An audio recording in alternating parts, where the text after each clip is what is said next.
Okay, welcome all to the Horowitz seminar. Today we're very happy to have Paul Dario from Tel Aviv University to tell us about the massless phases for the Villain model in 3 and higher dimensions. Okay, so thank you very much for the invitation to talk at this seminar. And today I would like to study like the Villain model in dimension larger than 3 at low temperature and try to prove, to obtain quantitative information on the asymptotic behavior of these two-point functions. So I will try first to introduce this model and explain a little bit what we may expect about its qualitative properties, and try to give you the result and try to explain how we can prove it and what tools we use to prove it.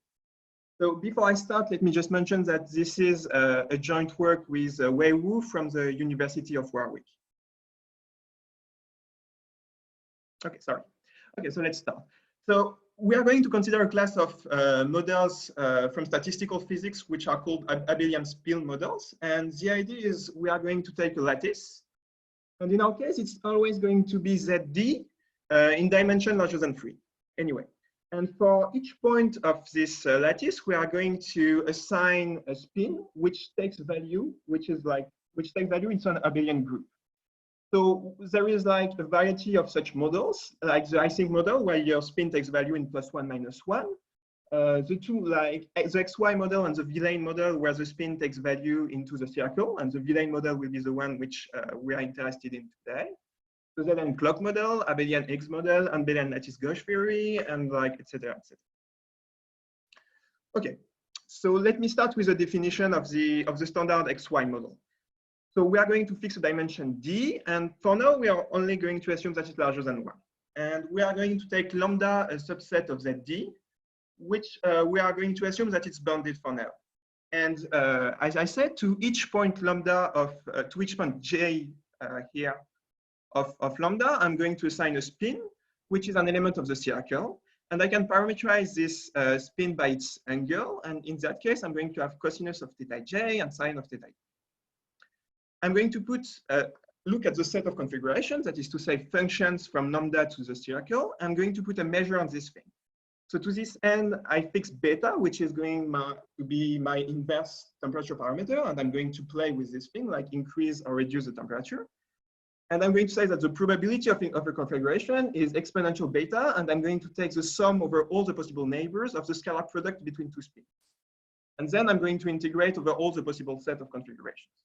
So of course, this defines a measure which is not a probability measure. So we need to renormalize it by what we call the Partian function. And this is why I only have a small wave here.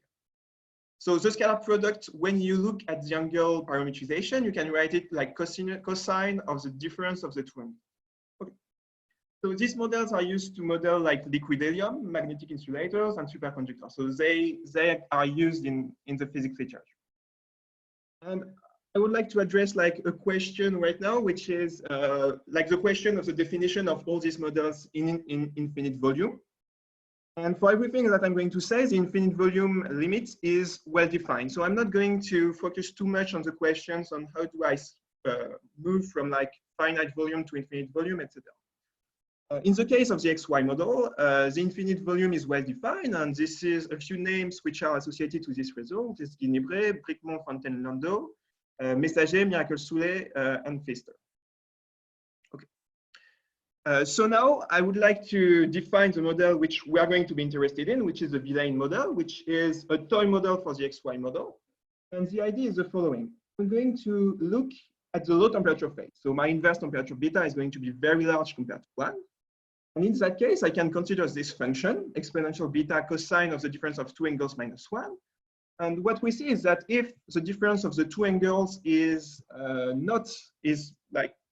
not close to a multiple of 2 pi, the cosine is smaller than 1. And so this is going to be negative. And the fact that I chose beta very large makes that this exponential is going to be 0. So basically, if I have a spin configurations and I very cold temperature, so I freeze my model, all the spins will tend to have somewhat similar angles. And in that case, we can say that the cosine is going to be close to 1. So I can write a Taylor expansion of the cosine, which is x squared, and I obtain this function. And of course, the difference of my two spins, the difference of my two angles has to be close to a multiple of 2 pi. So I have a sum over all the integers plus 2 pi n, which makes for a complicated function like this function, which is 2 pi periodic. But it's quite useful because in fact, it is the kernel on S1. And so as it may be useful, we're not going to use it here, but to study this model, we may use Fourier analysis because Fourier analysis works well with the heat equation. And we can explicitly compute the Fourier coefficients of this function, which is going to have Gaussian decay. So anyway, at large temperature, we can define the Villain approximation of the XY model, and we take a product over all the edges and the difference of the two angles, and we put, and our input is going to be the heat kernel on the circle. And now we want to study the macroscopic behavior of this function. So I select a temperature, an inverse temperature, and what I want to know is what is a typical configuration going to look like? How are the spins going to be, and how is this going to change with the temperature? So there are like a number of challenges to study these topics. Like this function is non-convex, highly non-convex, with infinitely many local minimums. And convexity, for instance, is quite useful if we want to study this object. So I would like to say just a few words about phase transitions. So the question we want to understand, as I said, is what are the macroscopic behavior of the spins? And to answer this question, it's important to note that the phenomenology is very different if you look in dimension 2 or in dimensions higher than 3. So in dimension 2, what's going to happen is and this is the Miamin-Wagner theorem, is that all the spins are going to point in every direction. So you have some sort of disordered phase. And you have a phase transition, which is characterized by topological defects, which is called the Berezinski-Kosterlitz-Toulas transition.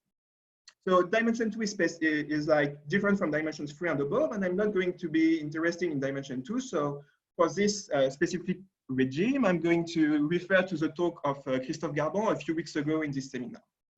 So, for this talk, we are going to focus in dimension 3, whereas the behavior is different. So in that case, there exists a critical temperature, and if you are above this critical temperature, you observe a disordered regime with spins pointing in every direction. And if you are below this temperature, the spins will tend to align, and I will have a picture which looks like the one which is drawn here. Okay, so I would like to give a first result about this phase transition for XY, for the XY model at low temperature. So it's a result from Fröhlich, Simon, and Spencer in 1976, who used the infrared band to do it.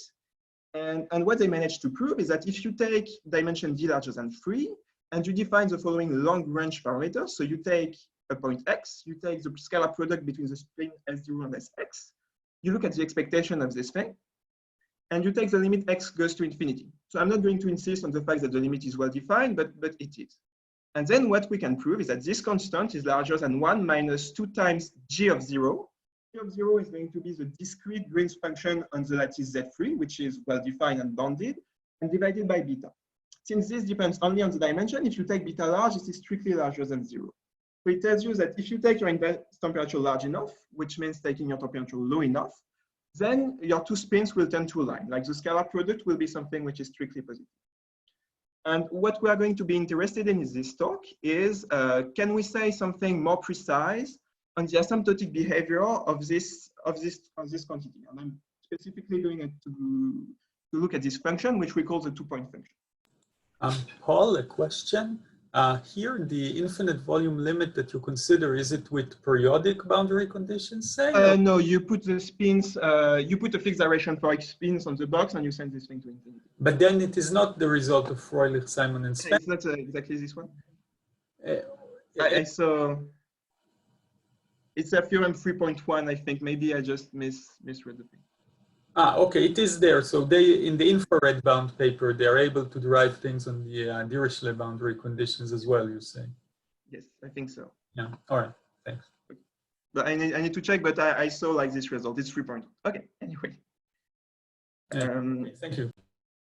Okay, so yeah, I'm going to put a boundary condition, which is I fix a spin and I send this limit to infinity. And then I would like to know what is the asymptotic behavior of the two-point function. So what is this function going to be? We know that when x is large, it's bounded away from 0. And I'd like to understand this thing more precisely. So here is the main heuristics. I'm going to take my temperature to be very low, so my inverse temperature beta is very large. And I'm going to use what is called Gaussian approximation. That is to say, for the XY model, but I can do the same for the villain. I consider that beta cosine of theta I minus theta j. This cosine has to be close to 1. Otherwise, for the same reason as the one I explained for the villain, to define the villain model, the probability of the configuration is going to be close to 0. And in that case, I can like do a Taylor expansion of the cosine and obtain theta I minus theta j squared. Okay. And here I'm going to make two strong assumptions and even simplifications. I'm going to assume that the angles are not valued in the circle or in the interval minus pi pi, but in the full real line R. And I'm forgetting to put the plus 2 pi times integers, which was the case in the villain model. And this is going to be like an important simplification. But if I do this, my villain or XY measure, it's only at a heuristic level. It's exponential minus beta divided by 2, and you sum theta I minus theta j squared. And this is a Gaussian measure that we know perfectly well. It's the Gaussian free field. And for the Gaussian free field, everything, I mean, at least everything that we need here, is encoded by the covariance matrix. And the covariance matrix of this object is well known. It's the Green's function. And here, let me recall that we're in dimension larger than 3, so everything is well defined. In that case, if you look at the 2-point function, you can write it exponential I and the difference of the two angles. And if you make the approximation that this measure is actually the GFF, you can compute it explicitly. And what you get is exponential minus the difference of the two Green's function at point 0 and at point x. And you renormalize this object by the inverse temperature beta. So now if you look at x far away from 0, you can say that the Green's function is going to decay like a constant which is explicit and depends only on the dimension divided by x to the d minus 2. And you can expand this object, and what you get is that the 2-point function should be a constant term plus a small term which decays like 1 over x to the d minus 2. And the constant here is like something which depends only on the dimension and it's explicit. It can be written in terms of gamma functions divided by the inverse temperature. Okay. So I would like to say that this approximation is only heuristics, because if we think about it, what we are doing is that we are ignoring vortices. So when we do this, we do not allow the spins to make turns like this. And this will be like the main difficulty in the analysis to justify this conjecture. Okay, so the conjecture, like the vague conjecture is the following. If I'm in dimension larger than 3, I look at the critical temperature, which makes the difference between the ordered and disordered phase transition. I'm looking at temperature which is below this critical temperature, so beta is larger than beta C of D. Then my 2-point function can be expanded as follows. The first term is spontaneous magnetization, S0 squared. This means that when you send x to infinity, your two spins become more and more independent. And you have like a coefficient here, C effective, divided by x to the d minus 2 plus some lower order term. And the question is, of course, what can we say about the value of this term? And unfortunately, due to like, the Gaussian approximation is not precise enough. So this C effective is not going to be equal to C1 divided by beta. And we do not expect to have an explicit formula for this effective constant. Even though, if the Gaussian approximation is correct, it should be close to this result. So a few results which exist in the literature regarding this statement. If you take an inverse temperature very large, and so we are always far from the criticality, but still very nice result. If you take the 2-point function, it's bounded by what you would get if you do the Gaussian approximation, and lower bounded by the same with a small corrective term, which is small o of 1 divided by beta. And this is a result by Fröhlich and Spencer in 1994. And in another like paper, Brickman, Fontaine, Lebowitz, Lieb, and Spencer in 81 proves that still at very low temperature, if you take the sine of the angles and you look at the correlation between the two, it's going to be bounded between two constants divided by x to the d minus 2. So this points out towards this direction.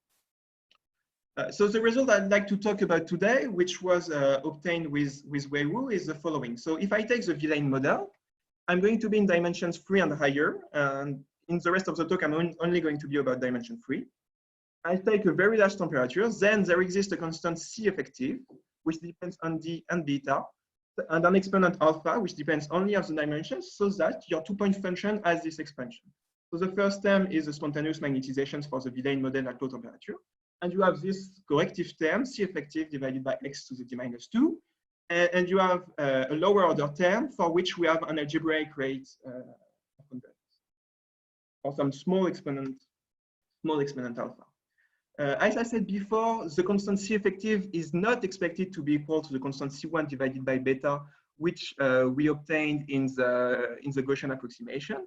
But still, we can say a few things. If you take the difference between the two terms, it's going to be smaller than exponential minus C beta. So if you take beta very large, this is very small compared to 1 over beta. And this is the order of magnitude of this constant. So basically, the two terms are of order constant divided by beta, and they are going to be very close to each other. And the accuracy is going to be increased when you send beta to infinity. Okay. So in the rest of the proof, I'd like to give... Paul, may I ask a question? Sorry, so 2 slides ago, you also discussed the observable sine of theta 0, sine of theta yes. x. So this is a different kind of observable. What is that? This is a different observable. Like, this is a transversal spin wave. So you look...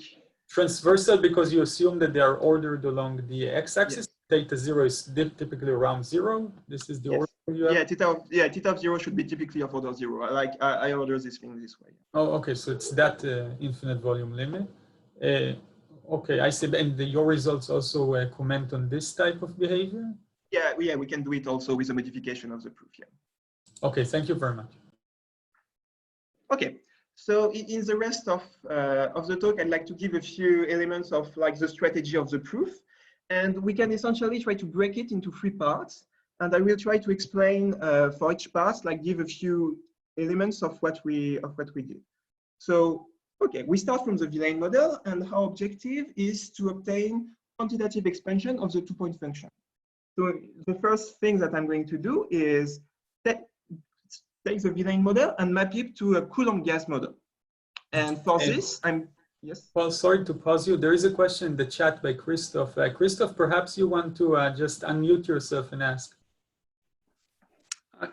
Yes, sorry. I was just wondering if there was also a lower bound in the main theorem you stated on the distance between the effective C. Yes, here.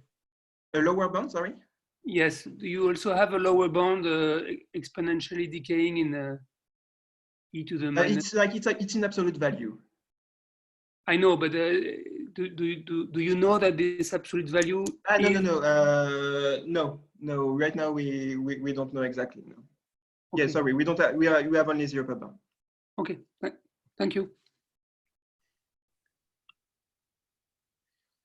Okay, so I was saying the idea is to split the proof into 3 parts. So first, I'm going to take the Villain model and map it to a Coulomb gas, and this relies on the duality argument from Fröhlich and Spencer. Then the idea is so this is going to reduce the problem to a question of understanding a Coulomb gas, and then I will do like treat the Coulomb gas. So I will take the Coulomb gas and map it to some random surface. For this, I'm going to use two tools. The first one is the Sine-Gordon representation, which I'm going to explain. And the second one is a cluster expansion. And on this part, we're going to follow the lecture notes of Roland Bauerschmidt. And it works at low temperatures. So this step really makes use of the assumption that we assume the beta is very large.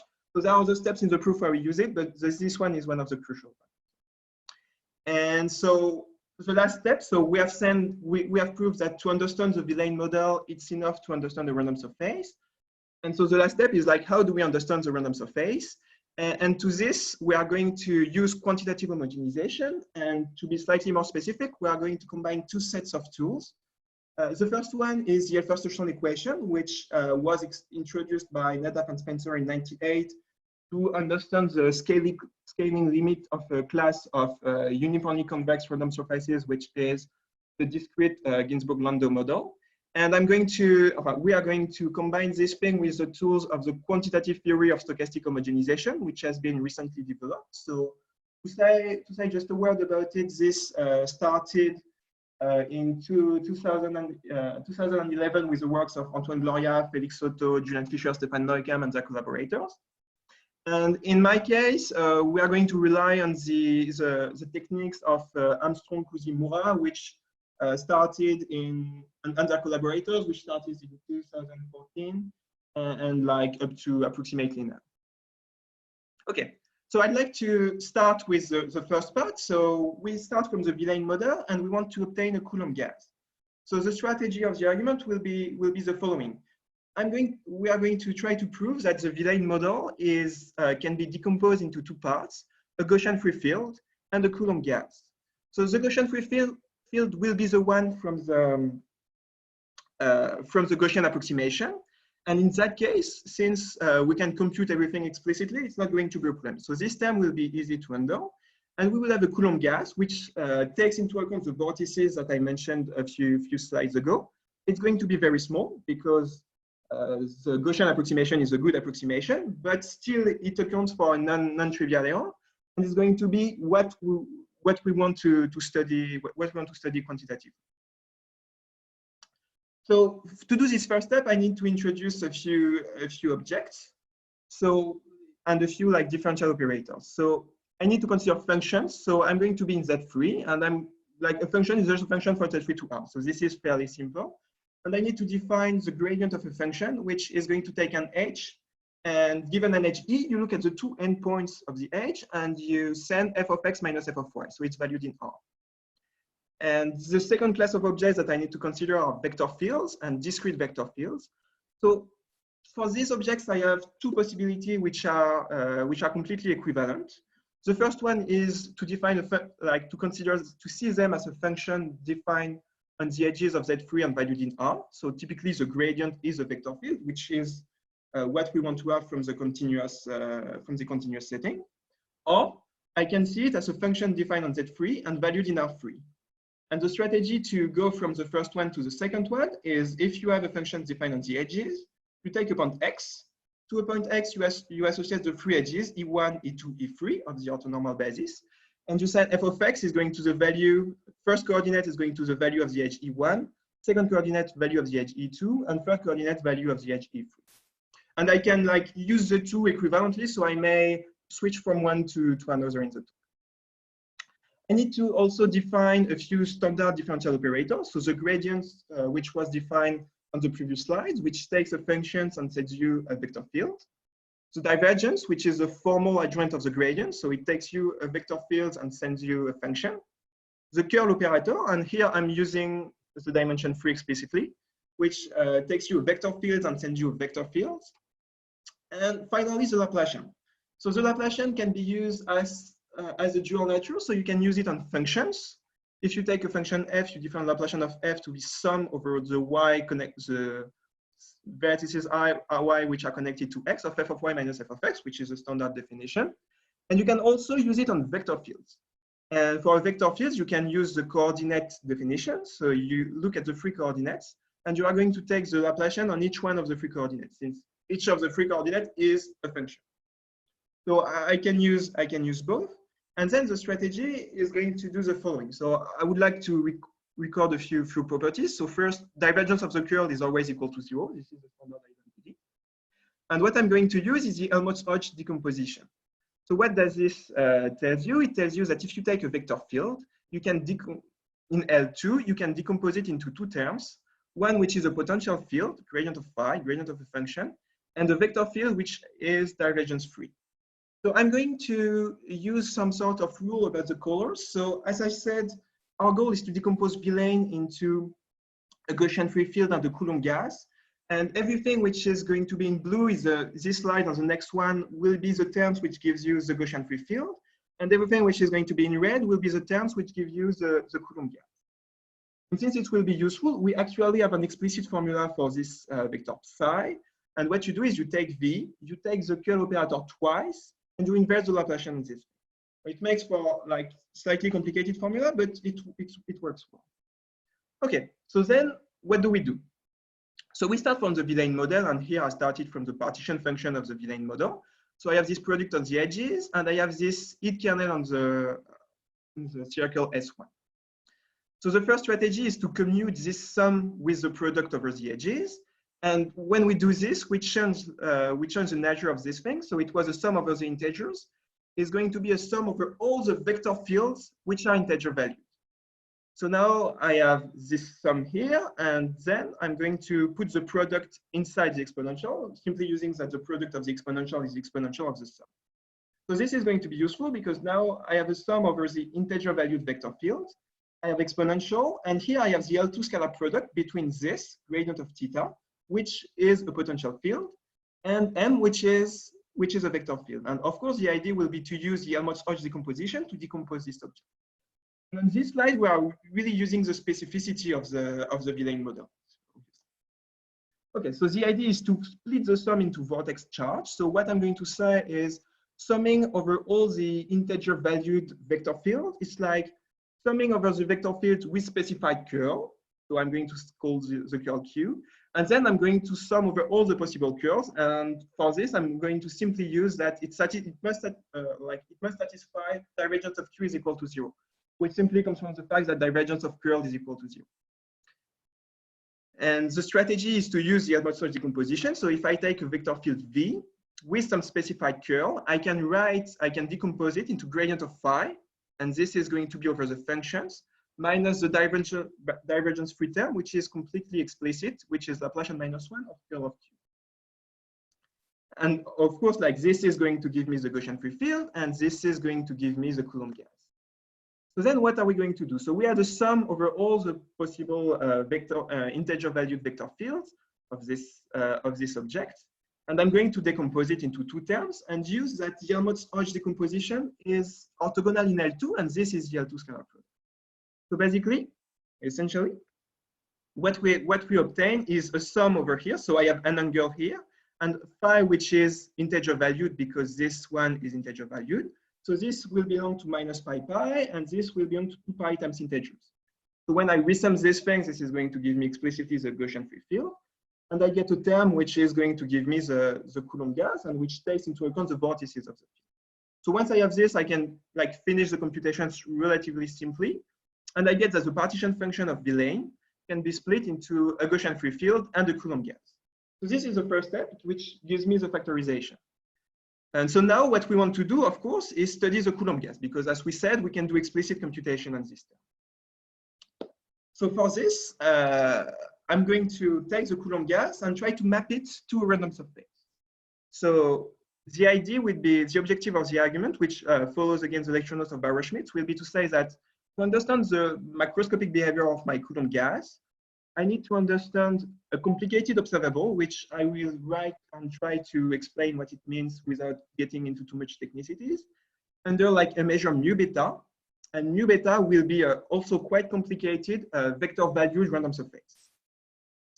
Okay, so let's try to do this. So the strategy is I start from my partition function of my Coulomb gas. So what I add is I was summing over all the integer valued vector fields, which satisfy this condition, divergence of Q is equal to 0.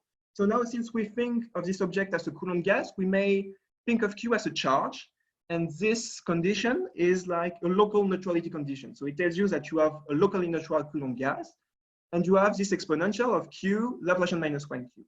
And I use this notation to denote the scalar product between two terms. Okay. And to do this, like the first idea is to say that I'm going to take phi, a vector valued Gaussian free field. That is to say, like a Gaussian field whose covariance matrix is Laplacian minus 1.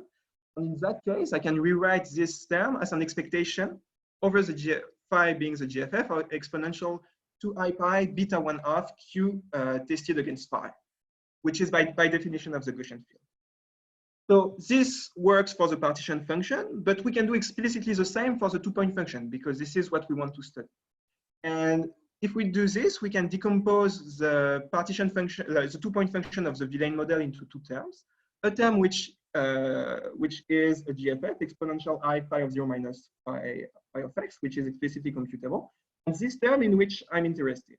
And the term ZC of sigma 0x is going to be the same term as this one, except that I'm going to have another function here, so plus sigma 0x, with an explicit function, which is a difference of two Green's functions. So I have an explicit formula for this thing. And the idea will be to like use a resummation argument. So I want to resum this thing properly in order to obtain what I'm going to call a random surface. And to do this, I need here to put a coefficient which is going to be small as the charge Q gets large, so that I can like resum easily. And here's the idea, which is again in the lecture notes of Bauerschmidt, is to decompose the GFF. So you have your field phi, which is a GFF, and you are going to decompose it into two fields. Phi 1, which is going to have covariance Laplacian -1 minus, and you remove a small term. So we put beta equal -1/2, but one needs to think that beta is inverse temperature, so it's going to be chosen very, very large, and this is going to be very small identity. And then I'm going to have another field phi 2, which has covariance beta 1/2 identity. So that when I sum the two, I exactly get Laplacian -1, which is my Gaussian free field. Let me just remark one thing, like this, we can do this manipulation. This is allowed because we are working in the discrete setting. In the discrete setting, the Laplacian is bounded from above as an L2 as an operator. And since it's bounded from above, Laplacian -1 is bounded from below. And since it's bounded from below, we are allowed to do this.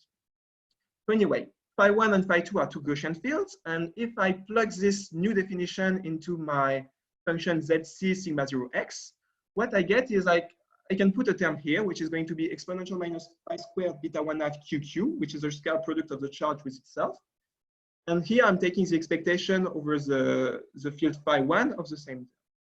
So I've achieved what I wanted to do, that is to say, put a term which is going to be small. So beta is very large. So as soon as, and Q is integer value. So this has to be an integer. And as soon as like this integer is quite large, this is going to be essentially 0. So basically, at very low temperature, our Coulomb gas is going to be mostly concentrated over the small charges. This is what I want to do. And we can leverage on this fact to prove, to like resum this thing using a cluster expansion, which I'm not going to detail more here, but which can be found in these lecture notes. And we can rewrite this function as fraction, as a fraction of two terms. So you have this expectation over this Gaussian field, which is not GFF, but close. And you have exponential, and you still sum over all the possible charges, and you still have the local neutrality condition divergence of Q is equal to 0. You have a coefficient here, Z beta Q, which we can estimate, and which is going to be very small when Q is large. And you have a cosine, 2 pi times the scalar product of the two terms. So the cosine involves the whole expression, so 2 pi times the scalar product. And you divide by the expectation over the field phi 1 of the same field without this function, which we know explicitly. So then we have almost achieved what we wanted to do. The idea will be simply to expand this thing using the formula cos A plus B is cos A cos B minus sine A sine B, and like put everything in order. So what we obtain, which is the complicated observable I was referring at the beginning of this section, is like your ratio, which you want to study. You can say that it's exponential, and you have this complicated observable, but you can recognize that you have the product of the two signs. And the product of the two signs comes from the sine A, sine B term in the expansion of cos A plus B. And here you have the product of the two cosines. So you have this messy observable, and you are summing over all the integer valued charges, which satisfy a local neutrality condition. And you have like a measure mu beta, which is phi is going from ZD to R3. So it's a vector value random surface. And it's going to be also quite complicated. So you have a GFF term. I have this second term, which corresponds to the law of phi 1. So let me recall that phi 1 was defined by GFF minus epsilon identity. So it's a Gaussian field. We can compute explicitly its density, and it's going to give me this. And I have another term, which comes from the cluster expansion. And so now the question is, how do we prove that when X is large, this quantity has the correct asymptotic behavior? And so let me make a few remarks on how to think about these objects before we try to see how we can treat them. So for the measure mu beta, we have an explicit formula. So it's a measure on the set of functions from Z3 to R3. Like the existence of this function is like, I did it formally in infinite volume, but it's not specifically difficult to start from a finite volume. In that case, you can define this explicitly and send the volume of the cube to infinity. So let me say just a few things. So you see that this expression depends only on the gradient of phi, but this one also. And the idea is that the charge Q satisfies the neutrality condition divergence of Q is equal to 0. So this measure depends only on grad phi. So it's like a grad phi measure. A second observation, which is important, is that this, like when I take beta very large, this term and this term. So this is like always smaller than exponential minus c beta. So it's really, really small. The two terms are very small compared to this one. So this one is of order typically 1 over beta, and it's the leading order term. And so, but essentially, like this measure is a perturbation of the GFF. The problem, of course, is for the GFF, we know that everything is encoded by the covariance structure, so we know everything. Here, we don't know exactly how to do it. So it's a vector valued random surface, which is a perturbation of the GFF. This is about what I wanted to say on this subject right now. On my question, does this measure satisfy FKG? Is it a convex energy? Yes. Yes, because it's like actually it's convex, it's uniformly convex, and it's actually a perturbation of the GFF. So it's a small perturbation of the GFF, and in that case, the perturbation doesn't change the convexity. So it still like falls into the framework of uniformly convex grad phi models. The like most technical difficulties is like here you have some higher order terms because you have iterations of the gradient, and this the charges Q can have very long range. It's going to be with very small. I mean, it's not going to impact too much because if Q is very large, then the coefficient Z beta Q is going to be very small, but it has infinite range with exponential decay. But it's a grad phi measure, it's uniformly convex, so we can still say a few things about this. Okay, thank you. You're welcome. And on the observable, what I wanted to say is, okay, we can make some simplification to see how one should think about it. So as I said, I have this coefficient Z beta Q, which is going to be very small if the charge is large. So I can say, okay, it's the only charges which are going to matter are the ones which are very small and which still satisfy some kind of neutrality condition. So I can reduce my consideration to the charges which are just dipoles, essentially. That is to say delta x minus delta x plus EY. So you put 2 points, one close to the other, with like opposite charges. And I'm going to look at this term, which was one of the two terms in my observable, and let's make some simplification. So this, let me remind you that we have an explicit formula for this object, which is a difference of Green's function. So if I forget about the two sign, let's say I use sinus x equal x, which is obviously a rough approximation, I get something like this, a product of gradient phi times this thing. And in that case, you can do integration by part because this is easily computable. And what you obtain is simply Z beta, which is a small coefficient, which is going to be of order exponential minus beta, so very small, and the difference of the 2 points.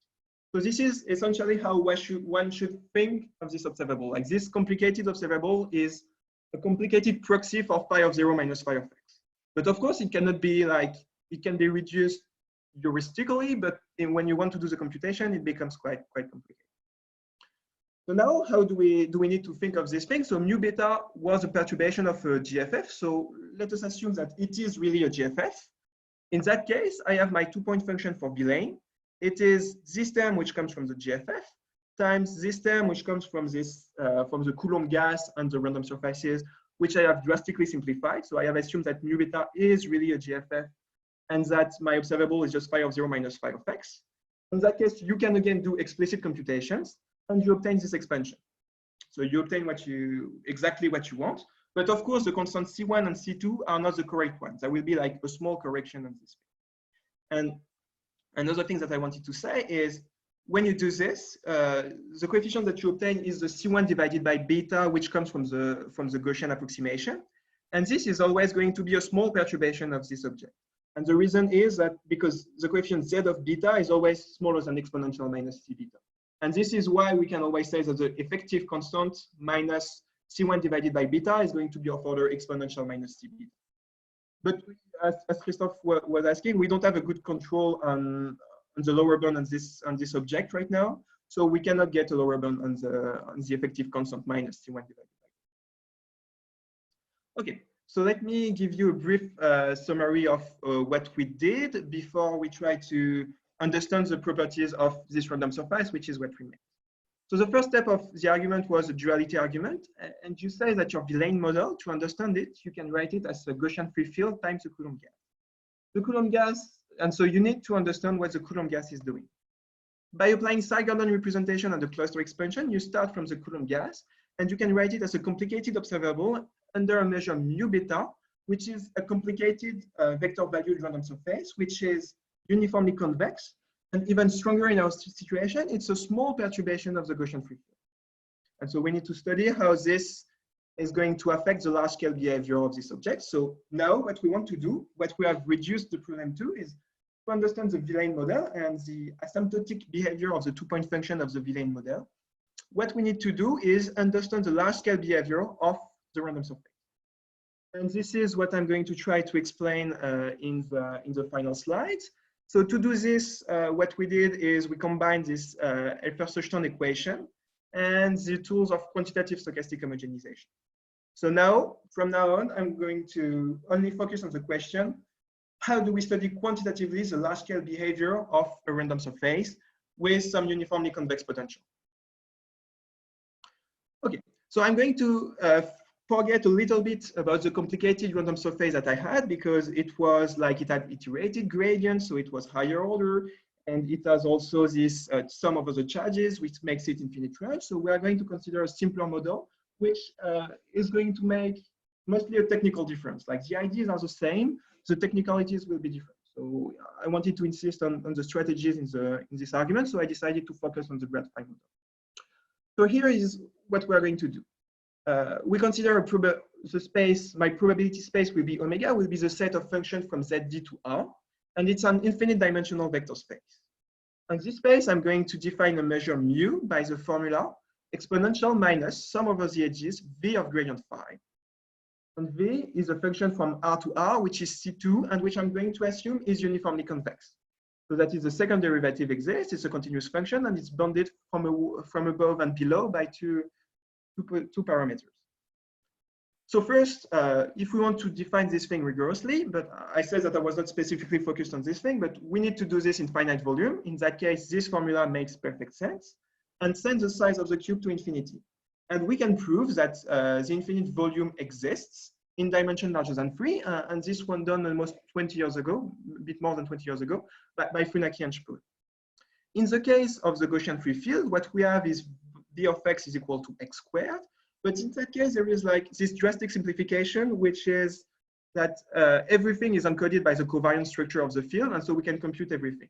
If we change v to something else, which is not the function x squared, then we don't have explicit computations anymore. So I would like to see what tools we can use to study this object without doing the explicit computations, which are allowed in the case of the GF. So I just put like a picture of a random surface in, so it's in 2 dimensions, and the behavior is different in 2 and 3 and higher dimensions. But you can see that it has a pretty rough behavior, and to which point you associate the height of the random value. Okay, so the question is, so I have a random surface which has uniformly convex potential. How do I study this object? So the objective, like the idea is to first define a derivative. So if you take a function f which is suitable in some vague sense, so for instance, you can assume that it depends on finitely many parameters and is smooth and compactly supported in the parameters that remain. You can define the derivative of f at the point phi with respect to the 8 at the point x. So what you do is phi, you take f of phi, you add h indicator of x. So this is just a function which is equal to 1 at the point x and 0 elsewhere. And you remove f of phi and you divide by h. So this gives you like a notion of derivatives.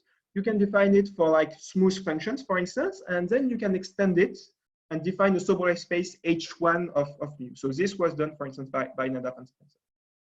And the idea is then to define the formal adjoint of d star of x with respect to the measure mu. That is to say, if you take dx star of g, you take any pair of function f and g, and dx of f against g integrating with respect to mu should be equal to f of phi dx star of g mu. And so actually we can get an explicit formula for this object. And what do? Here we do the integration by part. And when we do the integration by part, we have this minus gradient of x, which is obtained when you simply do the integration by part. And what's going to also happen is that the derivative with respect to f is going to hit the measure, because the measure has some dependence in phi. And since like the expression of the measure was exponential minus sum of v of grad phi, we are going to obtain this additional term. And once you have done the two things, you can combine the two and define this infinite dimensional Witten Laplacian, So you define Laplacian phi to be sum over all the points of ZD, dx star dx, okay, which has this explicit formula. So it's an elliptic operator. What I can do is if I take two functions f and g which are smooth enough, I can just write it this way. And if you note that if you take g equal f, like this is always going to be non-negative. So this is a symmetric positive operator. So it's elliptic and it's infinite dimensional, which makes its study more difficult because we don't have access to all the regularity theory, which really relies on the finite dimension. Okay, so my goal is to study the gradient field model. So how do we do this? We are going to introduce this operator, which is the Helffer-Sjöstrand operator, and we define it by the following formula. So we take A to be A defined at gradient of phi, which is B derived twice of grad phi. It's bounded from above and below because I have assumed uniform ellipticity. And I'm going to consider this operator. It's an operator which acts on the function defined on omega because you have grad phi and ZD. So this is a special term. So you have like two terms, and like now you are acting on functions which are defined on omega, which is infinite dimensional, and simply the space ZD. If you take a function defined like this, you take Laplacian phi on the variable phi and this on the variable ZD. So why is this operator very important? Because, okay, so sorry. First, I'd like to say a thing on how to solve, how to use this operator. So how can I solve a Helffer-Sjöstrand equation? And the strategy will be the following. So we are going to do it the way Naddaf and Spencer did it, that is to say on a purely analytical framework. And so we take a function g, which is defined from omega times zd and valued in R. And we want to solve the equation L of g is equal to small g. And the crucial observation is that this operator is associated to some energy. It's elliptic and it's like it's self-adjoint, so it has an energy. So I can solve it variationally by considering the minimum over all the function g, defined from omega times zd and valued in R, of course, of this term, which corresponds to the energy of the Witten Laplacian. I'm going to differentiate g every term, plus this term, which corresponds to the elliptic equations here. And I'm just removing this the term g times g. So we are doing it the same way that we can solve elliptic equations in finite dimension. And we are really going to rely on this object. And we can prove that this gives you a good definition of solution if we consider the right space. So we need to consider like a space which is H1 in space. So I need the gradient to be L2 in space. And I also need this thing to be L2. So I need to consider some sort of infinite dimensional Sobolev space where given a function valued in omega times ZD, I can take the derivative in the field and I have some sort of L2 properties on this thing. And the functions and in the space variable, I have a gradient. So I need to like consider the good functional space and I can solve this equation variationally. And the important property, which is the crucial observation of Naddaf and Spencer, is that this operator allows me to understand the correlation structure of my field. So if I take two random variables f and g, defined from omega to r, and I want to look at covariance of f and g, what I'm going to do, so I'm going to assume that they are somehow smooth enough without insisting too much on the regularity properties that f and g must satisfy so that this works. I can take f and compute the derivative at the point x. I can take g and compute the derivative at the point g. So this gives me two functions which are defined on omega times zd and valued in r. I can solve this Helffer-Sjöstrand equation variationally, as I said in the previous slide. And then you have an explicit formula for the covariance, which is sum over x to zd. So you take the L2 scalar product with respect to the two objects, and you take the expectation with respect to mu. So you integrate with respect to everything, with respect to omega, thanks to the measure mu, and with respect to all the points of z. So let me mention that we can do this computation, of course, for the Gaussian free field, and it gives something which is very, very simple, even though it's not like necessarily needed because we can do explicit computations in that case, but it works also for the GFF. So now, let me summarize a bit what we did. So we started from the Villain model. And what we said is that to understand the Villain model, by doing this like duality argument and cluster expansion and everything, it is sufficient to understand the large scale behavior of a random subspace. And since I want a quantitative result, to do this, I need to understand like the large scale behavior of the random surface quantitatively. And thanks to this expression, what we can again reduce the function to, like the problem to, is to understand the properties of the Villain model. What I need to do is to understand the large scale properties of the solution of the Helffer-Sjöstrand equation. So my question is now, I take a function g, let's assume that it's like it has some good properties. I solve this Helffer-Sjöstrand equation. Can I say something about the asymptotic behavior of g? And the asymptotic behavior, I mean, can I say something when the point x, which is going to implement it here, is very far away from 0? And the idea is to apply homogenization. So this is homogenization heuristic, which, and I'm going to say a bit of words about historical background about it later. So given your model, you have a coefficient a bar, which is not explicit, but you can use it this way. If you have a function g, which goes from omega times zd and valued in R, and you look at the solution of this Helffer-Sjöstrand equation variationally, and you let g bar be the solution of this object. So it's a deterministic object, and what I'm doing here is look at my function g, take a point, so g of x is defined from omega to R, and I take the expectation of this. So this gives me a function from zd to R, and I can try to solve this problem in zd. So this is purely deterministic. Then if I take the difference of my Green's my solution of my Helffer-Sjöstrand equation and this function, the difference is going to be small. So let me try to explain a little bit more about it. This has a behavior which is similar to a Green's function. For instance, if I take g to be somewhat compactly supported in space, this is going to behave like a Green's function. So this should decay like 1 over x to the d minus 2. And what this result tells you is that if you take g and you remove g bar, and you take the L2 norm with respect to the field variable, this is going to be much smaller than what it should be. And so there are like various ways to state this result. We can do it qualitatively, and with Wei, we try to do it quantitatively, so we can get a small exponent alpha strictly positive. So this essentially tells you that if you look at the solution of the Helffer-Sjöstrand equation, which is this complicated infinite dimensional PDE, and if you look from far away from the point where G is defined, then this object will become more and more deterministic. It's not going to depend really much on the variable phi.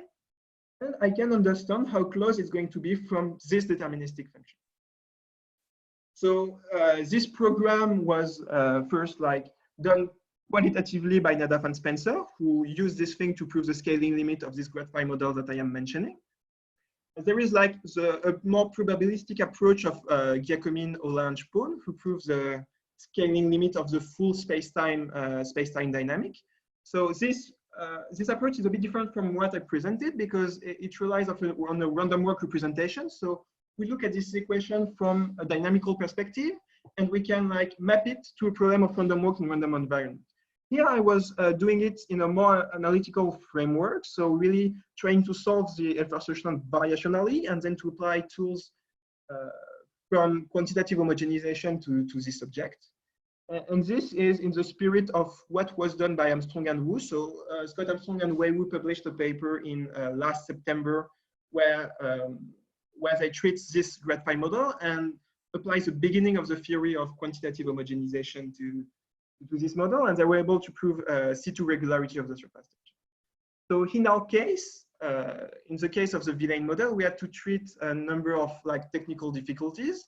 So first, I have a system of equations because all my functions I was working with were vector fields, which means that they were valued in R3. And so in that case, you can adapt this methodology, but you get a system of equations. And this makes actually a big difference because instead of, because you need to use tools from the theory of elliptic regularity. And for instance, I'm thinking of the Georgi-Nash-Moser regularity theory for elliptic equations. And these results are known to be false for systems. And so we need to find a proxy for this thing. And we have, of course, a complicated operator, which is infinite range, but still uniformly elliptic. So in the last slide, I wanted to just say a few words about how we did it. So in our case, we have a system of equation, which is a problem because we don't have regularity, but we can leverage on one thing. we can leverage on the fact that we assume that the inverse temperature beta is very large. And so, as I told you, in that case, my measure is a perturbation of the GFF.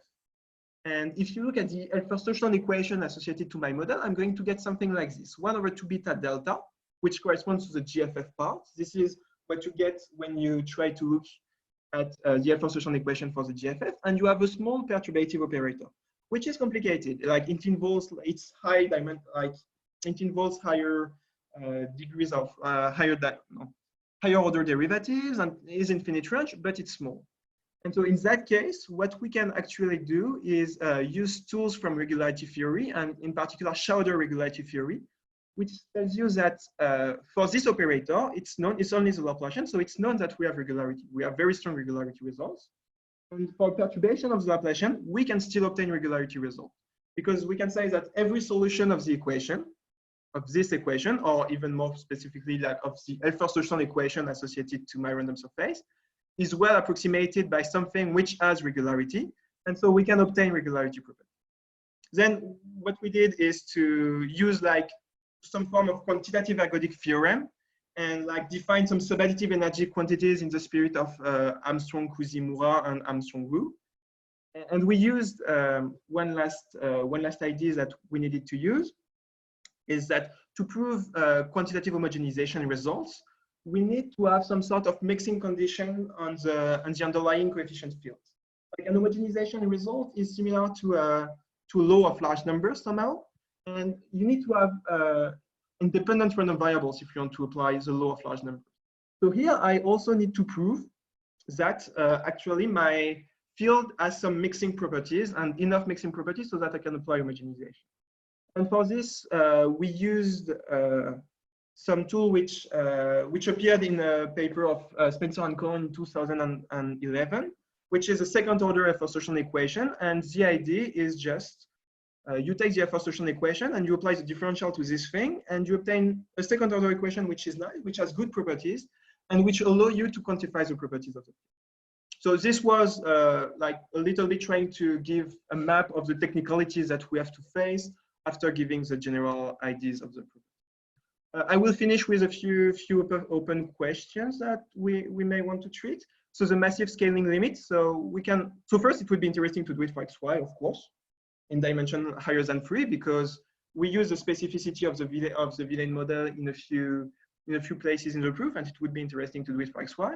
And it would also be interesting to do it for xy with some sort of external field. So there is this conjecture on how the two-point function should decay. Leibowitz and Penrose proved some upper bound, but trying to get beyond that would be interesting. And of course, all of this relies crucially on the dimension 3, because I need to use the decay of the Green's function, and it's very different in dimension 2 where it's not bounded, in dimension 3 where it's bounded like decay 1 over x to the d-2. And so it would be interesting to see if there is a way to adapt these techniques to obtain properties on the two-point function in dimension 2 and for large beta, so in the coastal H2S space. That's what I wanted to say. Thank you for your attention. Thank you very much, Paul, for an excellent talk. Please, if anybody has questions, you are welcome to unmute yourselves and ask.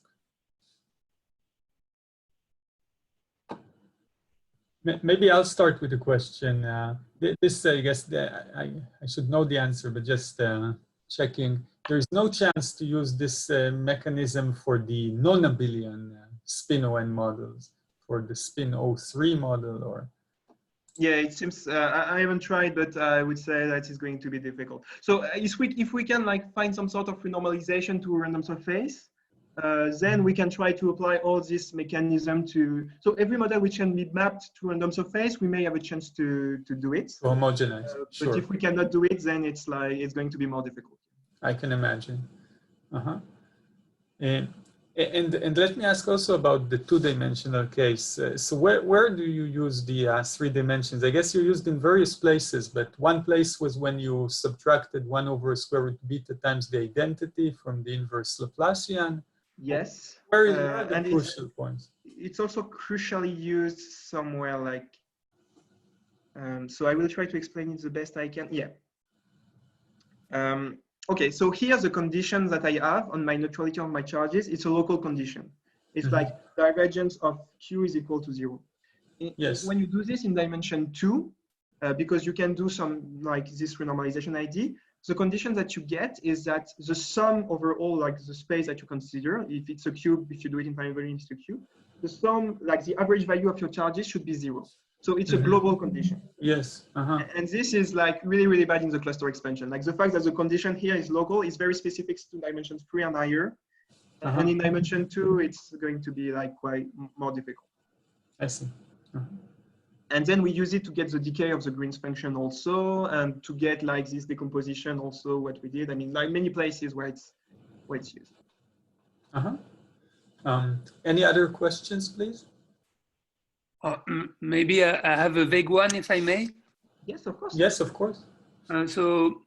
So I guess if physicists were to look at this question, I suppose they would write some perturbative series expansion for this effective constant CF. Yes. And here you manage to get a control on this, rigorous control on that. Yes. Do you expect you may end up having such a series expansion, which would give the it's a bit related. Precise series expansion in beta. Yeah. Exponential minus beta. Yes, it may be possible. So I think the question, it may be reduced to, so we are like somewhat, we are playing with equalities through all the things. So we can like keep track of everything which is going, but I think the question will be mostly how this coefficient, when we homogenize the Helffer-Sjöstrand equation, so we get something here which is deterministic, which is a coefficient A on, which is going to appear in the effective constant. And I guess we would like to know how precisely it depends on beta. And this, I've seen like some questions like this which have been posed in the context of stochastic homogenization, even though I don't know so well, but the question would be, I mean, my environment is a perturbation of the identity. And so what is the homogenized environment going to do? How close is it going to be to identity? And there are some formulas like this. So I don't have a good answer right now to this question because I don't know everything well enough.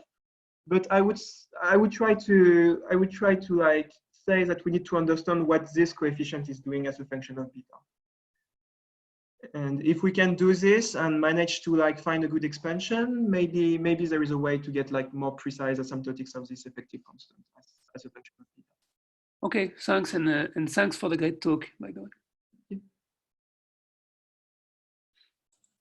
Other questions, please?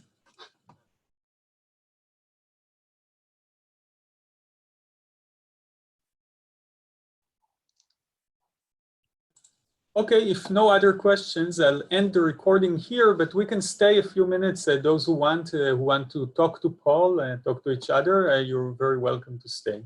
So I'll end the recording for now.